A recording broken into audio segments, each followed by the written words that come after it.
사랑에는 크게 세 가지가 있습니다. 하나는 아가페 사랑이고, 두 번째는 필리아 사랑이고, 세 번째는 에로스 사랑입니다. 단순하게 말하면 그렇죠. 이 사랑들, 특별히 에로스의 사랑을 이제 간단하게 설명한다면 남녀 간의 사랑입니다. 그 연인 간의 그러한 사랑을 에로스라고 하고, 그 다음에 형제들, 동료들, 친구들 간의 사랑이 있지 않습니까? 그 우정과 사랑을 필리아라고 합니다. 그리고 부모님이 자녀들을 향해 내리 사랑하는, 아낌없이 베푸시는 그 사랑, 그걸 아가페라고 하죠. 하나님께서 인간들을 향해 조건 없이 거저 베풀어 주신 그 은혜와 사랑, 그것을 아가페 사랑이라고 합니다. 특별히 오늘 어버이 주일입니다. 사실 교회에서 우리 어르신들 올라오시면 드리려고 선물도 예쁜 거로 우리 다 준비를 해 두었습니다. 다음번에 만날 때 드리겠습니다. 이런 어버이의 사랑, 이 땅의 어버이로서 살아간다는 것은 참 험난한 일입니다. 그럼에도 불구하고 자녀들을 향한 사랑과 애착을 가지고 이 험난한 세상 속에서 자녀들을 기르며 키우며 지금까지 얼마나 애쓰고 노고가 크십니까? 그 어머니, 그 아버지의 그 큰 사랑, 사실 하늘보다 높은 누구의 사랑? 엄마의 사랑, 바다보다 넓은 아버지의 사랑. 높고 높은 하늘이라 말들 하지만 어머니의 사랑, 아버지의 사랑이 그거보다 더 높고 넓습니다. 그리고 특별히 나실 때 괴로움 다 잊으시고 우리를 아름답게 수고로이 길러주신 어머니의 사랑, 그리고 우리가 잘 되도록 가르쳐 주시고 지도해 주시는 아버지의 그 큰 사랑, 이 사랑, 변함없는 넓으신 사랑, 그 수많은 인간 가운데 마음의 소원들이 한두 가지가 아닙니다. 수만 가지가 있는데 부모님의 소원은 한 가지입니다. 뭡니까? 자식들, 자녀들 잘 되거라. 그러면서 손이 닳도록 온몸에 주름이 지도록, 그렇게 다 주고도 모자라서 더 주기를 원하는 마음, 그게 어머님, 아버님, 부모님 사랑이 아니겠습니까? 참 그 사랑에 감사드리며 또 고맙고 계속해서 그 사랑을 가슴에 품고 살아가는 우리 모두가 되시기를 축복합니다. 그런데 이 아름다운 사랑, 하늘보다 높고 바다보다 넓은 부모님의 사랑보다 더 넓은 사랑이 있습니다. 물론 이 땅에는 없습니다. 그런데 다른 세상에 있습니다. 또 다른 세계에 그거보다 더 큰 사랑이 있으니, 부모님의 사랑보다, 어머니 아버님의 사랑보다 더 큰 사랑이 있으니 뭡니까? 하나님의 사랑. 오늘 말씀은 그 하나님의 사랑에 대해 알려주는 말씀입니다. 그래서 어버이날 부모님을 생각하면서 참된 우리의 진정한 어버이신 하나님의 그 큰 사랑을 또 다시 묵상하며 오늘 이 말씀을 통해서 그 사랑이 얼마나 귀하고 큰지에 대해서 함께 상고하면서 은혜를 누리는 우리 성도님들 되시기를 축복합니다. 예수님께서 베드로에게 질문하신 거죠. 요한의 아들 시몬아, 네가 나를 사랑하느냐? 몇 번 물으셔요? 3번 물으셔요. 그런데 누군가를 사랑한다라는 말은 굉장히 사적인 겁니다. 굉장히 개인적인 거예요. 인격적인 것이고 가슴의 내면적인 것이라는 거죠. 그런데 주님께서 이것을 개인적으로 묻지 않고 공개적인 자리에서, 공적인 자리에서 다들 듣는 데서 물으십니다. 몇 번이나? 같은 것을 3번이나 물으셔요. 네가 나를 사랑하느냐? 사랑하느냐고 물으십니다. 어떤 면에서는 굉장히 남자 간에 이런 걸 묻는다라는 게 되게 간지러운 부분일 수도 있고요. 되게 그 앞에서 이런 걸 사람들 앞에서 표현한다는 것 자체가 되게 어색한 영역일 수 있습니다. 여러분, 이 자리에서 누구 보고 사랑한다라는 말을 속에 있는 걸, 그러니까 형제간의 사랑이 아니고 사랑한다는 말을 한다라는 게 이게 쉽겠습니까? 쉽지 않다고요. 굉장히 어려울진데 주님께서 왜 이걸 하셨는가? 이유가 있지 않겠습니까? 우리 주님이 다 아시는데, 개인적인 것 사이에서 할 게 있고 또 공개적인 것 사이에서 할 게 있는 거를 주님이 누구보다 다 잘 아실 터인데 이렇게 하신 이유가 무엇일까? 이런 질문을 하신 이유가 무엇일까? 이곳에 예수 그리스도의 깊은 사랑이 묻어 있습니다. 그래서 오늘은 우리가 이 3가지 의문을 좀 파고 들어가면서 그 안에 묻어 있는, 우리가 이 의문과 질문은 이성적인 거잖아요. 알고자 하는 지적인 거잖아요. 그런데 그 지적인 의문과 질문은 밑바닥에 그 녹아져 있는 주님의 그 따뜻한 감성, 그 따뜻한 사랑, 따뜻한 은혜, 깊은 배려, 베드로를 향한 깊은 배려, 그것이 또다시 우리를 향한, 인간을 향한 깊은 예민한 그 사랑과 은혜를 우리가 마주하며, 그 베드로를 향한, 인간을 향한 그 사랑과 은혜가 누구를 향한 겁니까? 오늘 이 말씀이, 로고스의 말씀이 선포되지만, 이 방송으로 또 이 자리에서 선포되지만, 이것이 여러분에게 레마의 음성으로 들려서 나를 향한 주님의 사랑으로 누리어지는, 그것을 가슴 속에 새겨지는 그 사랑, 그 은혜 경험하는 복된 시간 되시기를 축복합니다. 주님이 3번을 물으신 이유가 무엇일까요? 같은 것을, 여러분, 이유가 있죠. 이것은 베드로의 개인적인 내면적인 아픔과 상처, 그리고 속으로 끙끙 앓고 있을 그 미안함과 죄스러움, 스승을 배신한 그 배신한 스승을 맞이해야 되는 그 민망함, 죄 지은 상태에서 대해야 되는 그 스스로가 가지고 있는 어색함과 그 트라우마, 이런 것들을 주님께서 그 내면 세계를 터치하시면서 만져주시고 회복시켜 주시려는 주님의 배려가 3번의 질문 속에 묻어 있는 겁니다. 여러분, 이 3번에 관련된 이 말씀을 우리가 깊이 알려면 베드로가 주님을 3번 부인한 과정을 알아야 돼요. 다 알고 있지만 논리적으로 그렇습니다. 마태복음 26장 31절 35절에 보면 주님이 그런 말씀하십니다. 그런데 한번 볼까요? 같이 읽어봅니다. 시작. 그때 예수께서 제자들에게 이르시되 오늘 밤에 너희가 다 나를 버리리라. 기록된 바 내가 목자를 치리니 양의 떼가 흩어지리라 하였느니라. 그러나 내가 살아난 후에 너희보다 먼저 갈릴리로 가리라.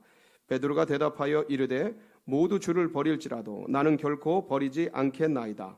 예수께서 이르시되 내가 진실로 네게 이르노니 오늘 밤 닭 울기 전에 네가 3번 나를 부인하리라. 베드로가 이르되 내가 주와 함께 죽을지언정 주를 부인하지 않겠나이다 하고 모든 제자도 그와 같이 말하니라. 그러니까 주님이 그 최후의 만찬 자리에서 식사를 하시면서 이 얘기를 하신 거예요. 그러니까 너희가 나를 다 버리리라. 오늘 밤에. 그러니까 베드로가 깜짝 놀라서 무슨 말씀입니까? 저는 절대 버리지 않겠습니다. 이때 주님이 그 얘기하시죠. 오늘 밤 닭 울기 전에 네가 3번 나를 부인하게 될 거다. 강경하게, 이 베드로가 굉장히 열정적입니다. 열정적이고 뜨거운 사람이죠. 강경하게 주님이, 다른 제자들이 다 주님을 버릴지라도, 이게 비교급을 써요 이때 베드로가. 그래서 주님이 나중에 사랑을 물을 때 비교급을 씁니다. 기가 막히죠. 다른 제자들이 다 주님을 버릴지라도 저는 주님을 버리지 않겠습니다. 뭐 할지언정 죽을지언정 주님을 버리지 않겠습니다.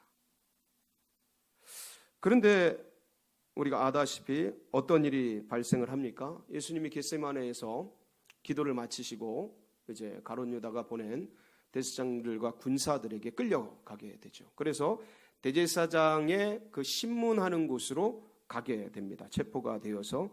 그때 이 대제사장의 친척되는 사람이 사도 요한입니다.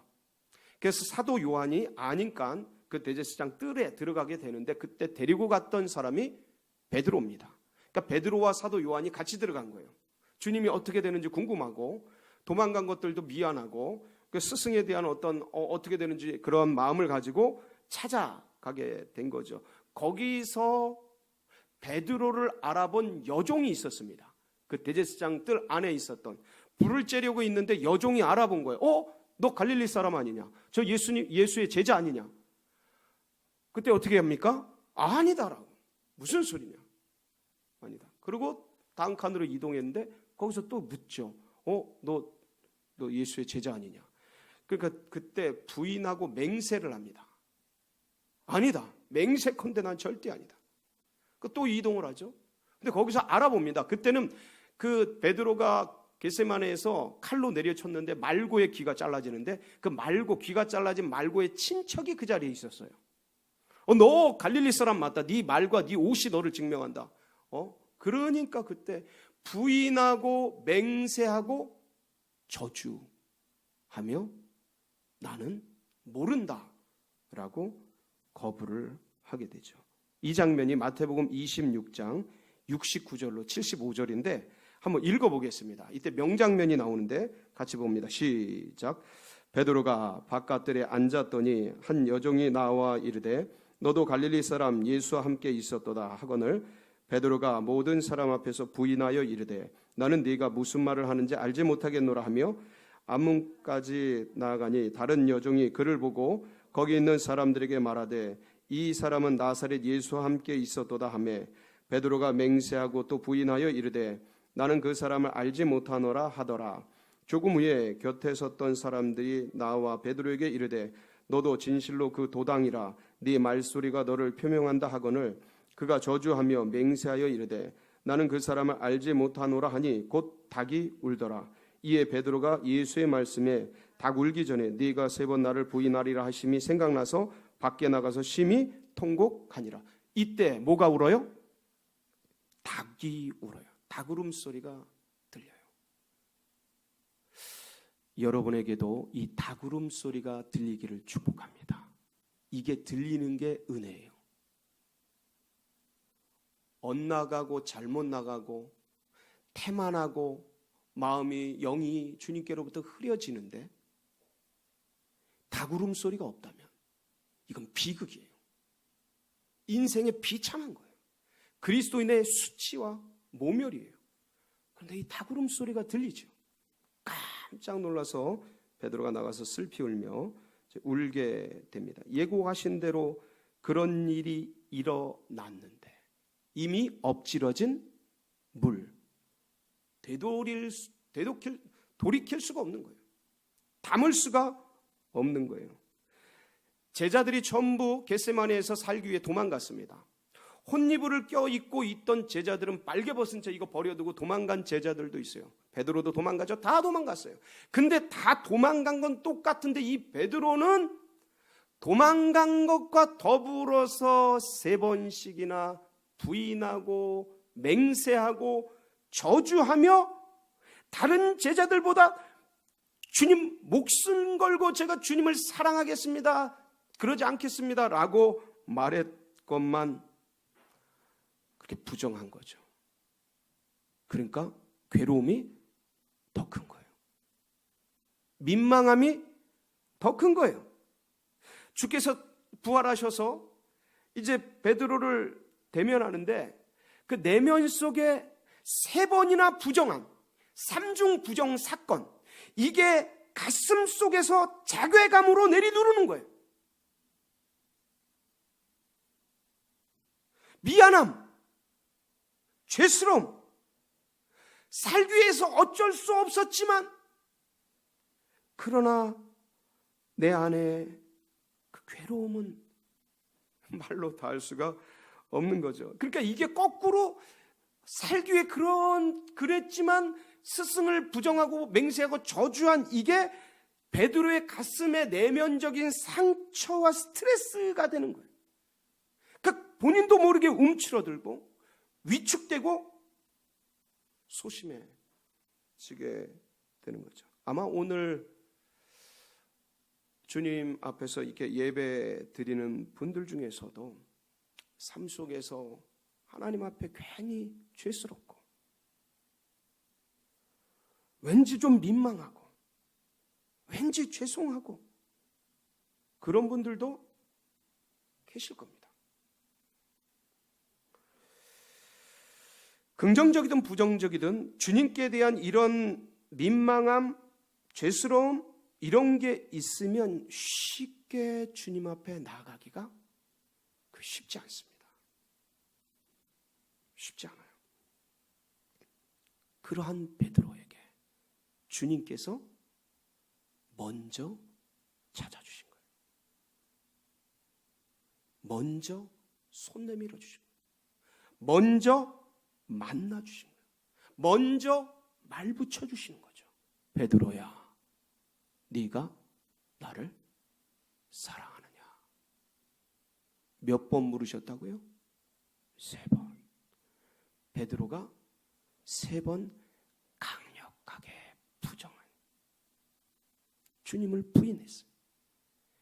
그것을 3중 부정 사건을 주님이 아시고 3중 사랑 고백을 통해 그 내면의 마음, 미안함, 죄스러움, 민망함 그것을 씻어주시는 주님의 배려입니다.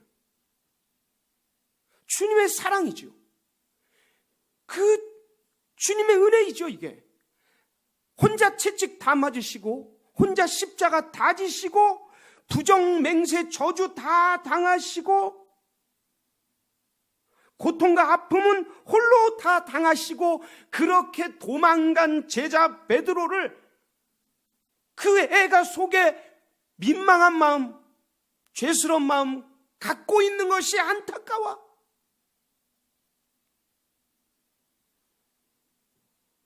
만나시고 그 마음을 만져주시고 치료해 주시고 회복시키는 장을 열어주시니 사실 이놈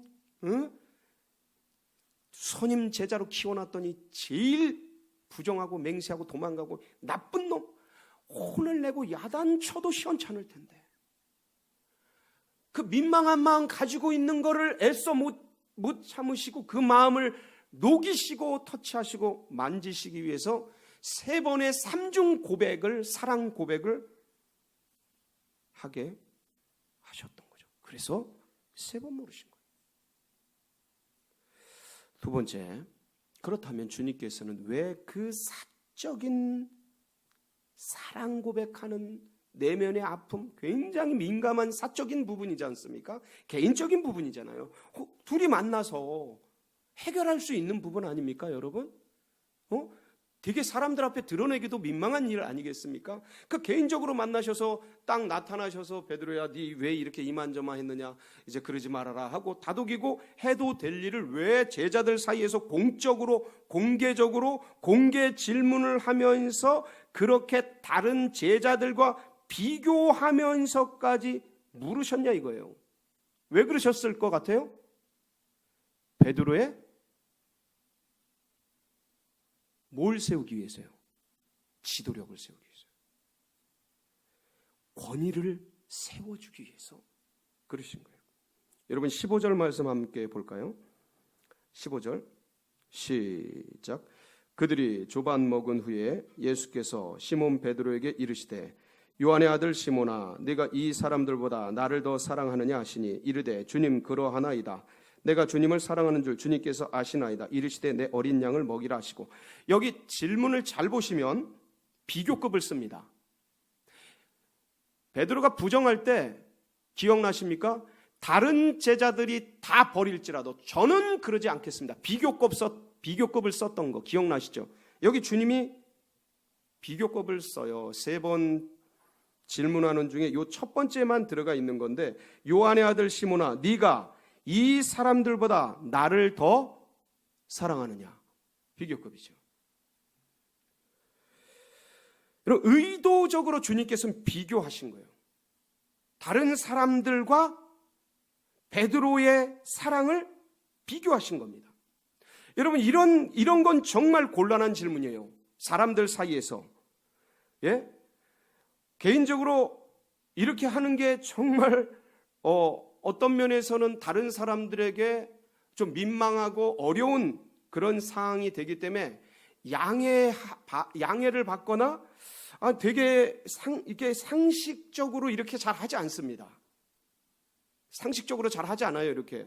그리고 이건 어떤 면에서는 예의에도 좀 그렇게 적절하지 않은 부분이에요. 다른 사람들과 비교하면서 저 사람들보다 네가 나 더 사랑하느냐? 제가 이 자리에서 한번 물어볼까요? 쉽지 않아요. 이게 안 맞는다니까요. 근데 왜 그러셨냐라는 거예요. 왜 그러셨냐? 여러분, 제가 아이들을 셋 키우는데 저도 애들을 혼낼 때가 있어요. 잘못할 때가 있으니까. 지금은 안 그러지만 옛날 기를 때 제가 애들을 길렀지 않습니까? 기를 때 어느 땐 야단을 쳐야 될 때가 있는데, 근데 똑같이 잘못을 했지만 큰애의 권위를 세워줄 때 어떻게 하는지 아세요? 큰애의 권위를 세워줄 때 그때는 이렇게 너 얘네들보다 이러면서 왜 그랬어? 하면서 혼을 내고 더 많이 야단치고 더 책임을 물어요. 이때 비교급을 써요. 너 얘네들보다 알만큼 아는 애가 왜 그랬어? 혼내주면서 권위를 세워주기 위해서. 권위를 세워주기 위해서. 언니의 권위. 그렇지 않으면 무참하게 무너져서 동생들이 언니 우습게 할 수도 있거든요. 바로 그런 심정이죠. 부모님이 그거 다 아니까 지혜로. 애들 기를 때 이건 누구나 하는 그거 아닙니까? 근데 바로 주님이 제자들 사이에서 베드로를 보고 이 사람들보다 나를 더 사랑하느냐 하면서 물으신 거예요. 여러분, 삼중 부정 사건 때 누구도 같이 있었다 그랬어요? 베드로와 함께? 사도 요한도 같이 있다 그랬어요. 있었다 그랬어요. 이 사도 요한은 막내예요. 12제자 중에 막내라고요. 어린애예요. 막내 앞에서 별짓 다 한 거예요, 지금. 요한이 다 보고 들은 거예요. 이거 누가 썼는데요? 요한이 썼어요. 자기가 본 목격담을 쓴 거예요. 그러면 이 요한이 제자들 사이에서 제자들도 다 알게 되죠. 그러면 베드로가 비록 11제자 남았지만 11제자 사이에서 무슨 지도력을 발휘할 수 있겠습니까?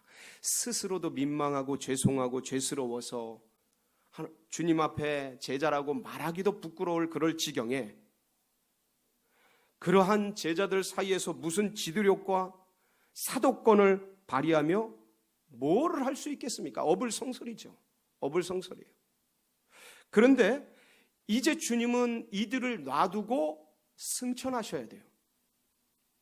이제 막 믿음의 공동체가 세워지고 그러고 있는데 서로 간에 분열이 일어나고 사도권 지도력은, 선임 지도권은 무너지고, 그러니까 중구난방이 되는 거예요. 굉장히 어렵게 되는 거예요. 바로 그래서 주님께서 이 공개적인 자리에서 베드로의 내면적 아픔을 씻으면서 동시에 사도권을 회복시켜 주시는 거예요. 그 지도력을, 선임 지도력을 회복시켜 주시고 일으켜 주시는 거죠. 그래서 믿음의 공동체를 세우고 교회 공동체를 바르게 하기 위해서 자중질환이 일어난 이 제자들의 질서를 주님이 바로잡아 주시는 거예요.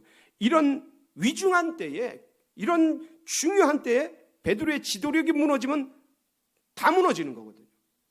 주님이 그것을 아시고 지도력을 회복시켜 주시면서 내 양을 먹여라. 뭐 주시는 거예요? 지도자에게 사명 주시는 거예요. 지도력을 회복시키시고 거기에 사명을 주시는 거예요. 내 어린 양을 먹여라. 내 양을 쳐라. 내 양을 먹여라. 동일한 사명을, 교회를 세울 것을 지도력을 회복하면서 주셨던 거예요. 그러니까 이 사명을 가슴에 품고 목회 사역 현장에서 목숨을 걸고 십자가를 거꾸로 지면서까지 감당할 수 있었던 것이죠.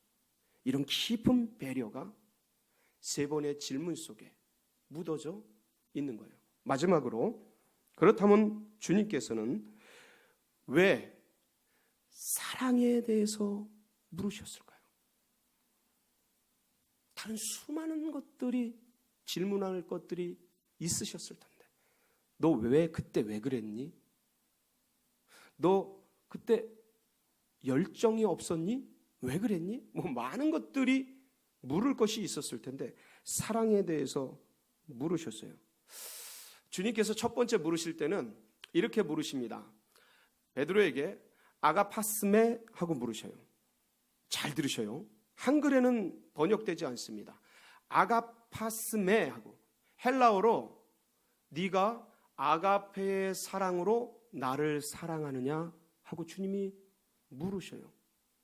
그런데 베드로의 대답은 호티필로세, 주님, 제가 필리아의 사랑으로 사랑합니다. 이렇게 대답합니다.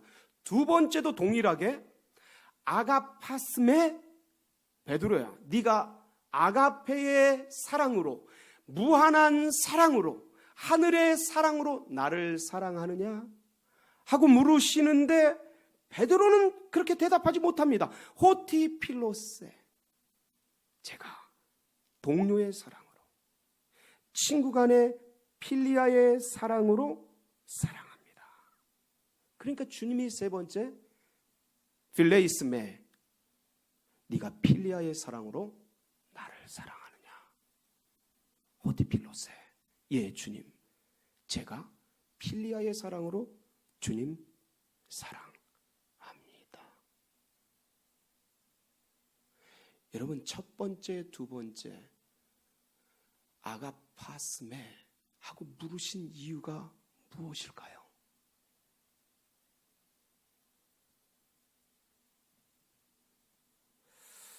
주님이 주신 사명,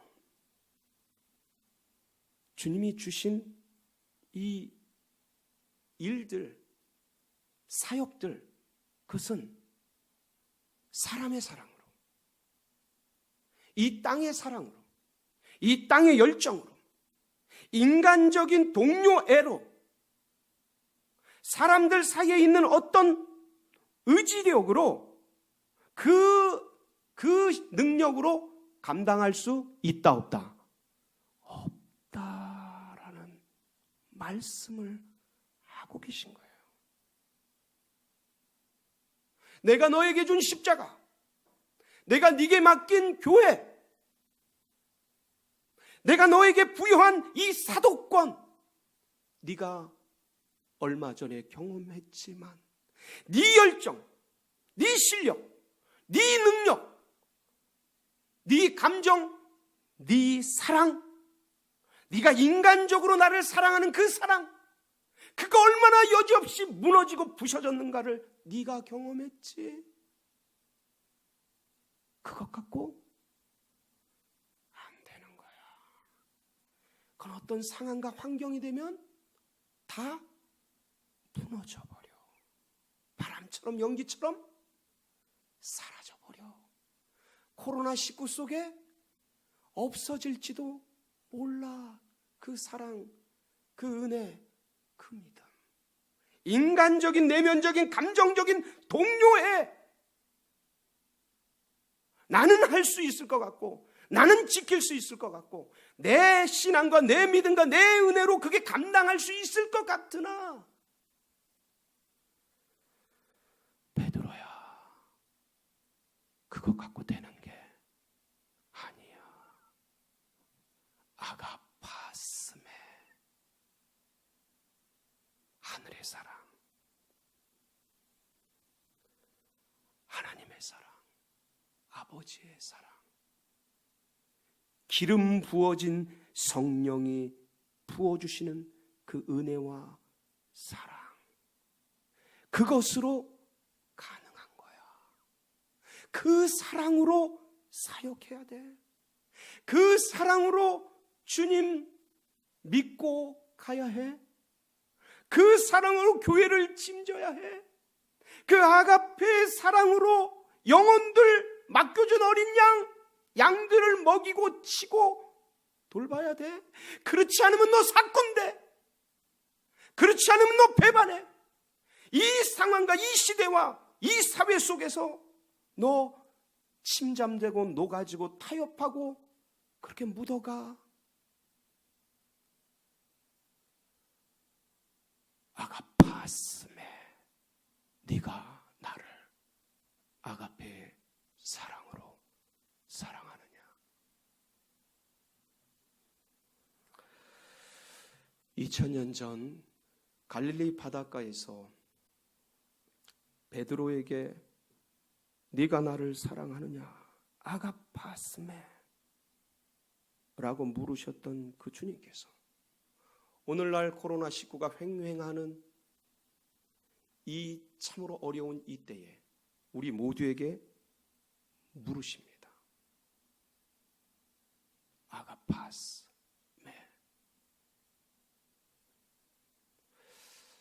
이 한 주간 우리의 삶으로 응답하는 복된 우리 성도님들 되시길 축복합니다. 같이 기도하시겠습니다.